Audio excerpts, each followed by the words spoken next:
Assalamualaikum warahmatullahi wabarakatuh. Waalaikumsalam warahmatullahi wabarakatuh. Gimana kabarnya hari ini? Baik.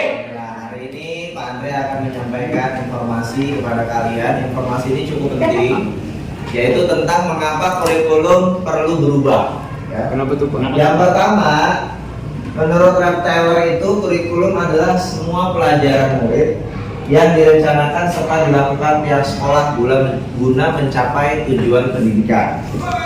Kemudian pada kurikulum seperti yang saya sudah Pak Andre bagikan, bahwa kurikulum dimaknai sebagai titik awal sampai dengan titik akhir dari pengalaman belajar murid. Kemudian yang kedua diibaratkan jantungnya pendidikan. Jadi kurikulum itu seperti jantungnya. Nah, kita sebagai manusia kalau nggak ada jantung kan nggak mungkin hidup kan. Ya. Nah begitu pun juga dalam dunia pendidikan itu perlu adanya kurikulum. Seperti itu. Selanjutnya kurikulum digunakan untuk memandu guru dalam proses belajar murid.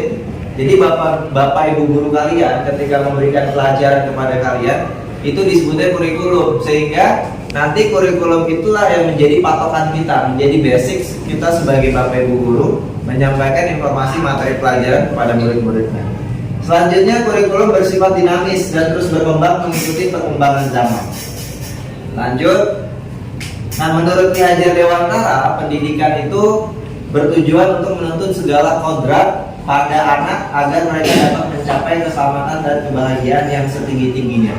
Jadi pada intinya pembelajaran itu menurut Ki Hajar Dewantara itu adalah proses menggali kodrat dan kekuatan kalian. Kalian nggak mau kan disamain kan?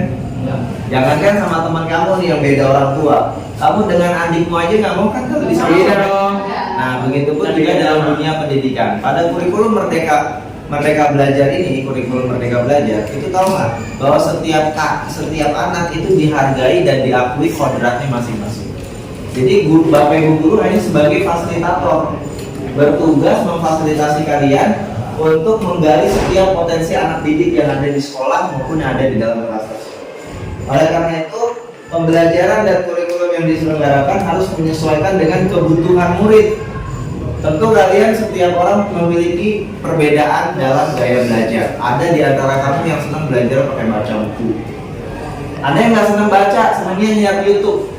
Benar ya? Ada yang nggak senang baca, nggak senang YouTube, maunya langsung praktek, maunya langsung bongkar. Nah, jadi itulah merupakan kebutuhan murid menurut gaya belajarnya masing-masing. Nah selanjutnya, jadi mengapa kurikulum harus berubah? Yang pertama menyesuaikan dengan perkembangan zaman. Coba kalau kamu ingat-ingat, kamu cari di Google gaya belajar orang Indonesia pada zaman penjajahan. Itu gurunya di depan, gurunya di belakang, semuanya dengerin ke depan gurunya. Jadi teacher center, jadi guru sebagai pusat pembelajaran. Kalau sekarang enggak, pembelajaran berpihak pada murid. Jadi kurikulum Merdeka ini mendorong bapak ibu guru membentuk pembelajaran yang aktif.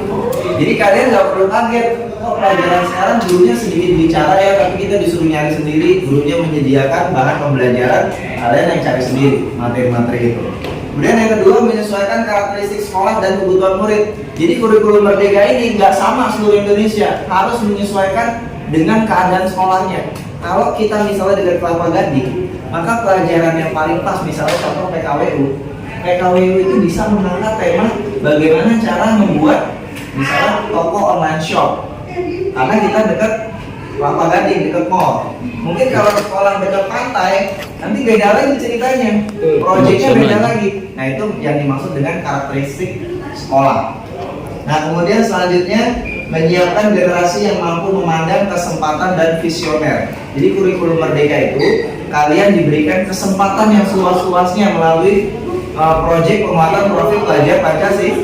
Kamu secara kelompok membuat proyek, ya menciptakan sebuah proyek, membuat inovasi, berkolaborasi, berpikir kritis, sehingga nanti ketika kamu lulus dari SMA, kamu bisa masuk perguruan tinggi negeri atau perguruan tinggi swasta atau sekolah kedinasan lainnya sesuai dengan kebutuhan dan minat belajar kalian masing-masing. Nah, ilustrasi pembelajaran pada kurikulum Merdeka nih, salah satunya berpihak pada murid dan memanfaatkan teknologi. Sampai sini itu saja yang dapat Pak Andre sampaikan. Sekian, terima kasih. Assalamualaikum warahmatullahi wabarakatuh.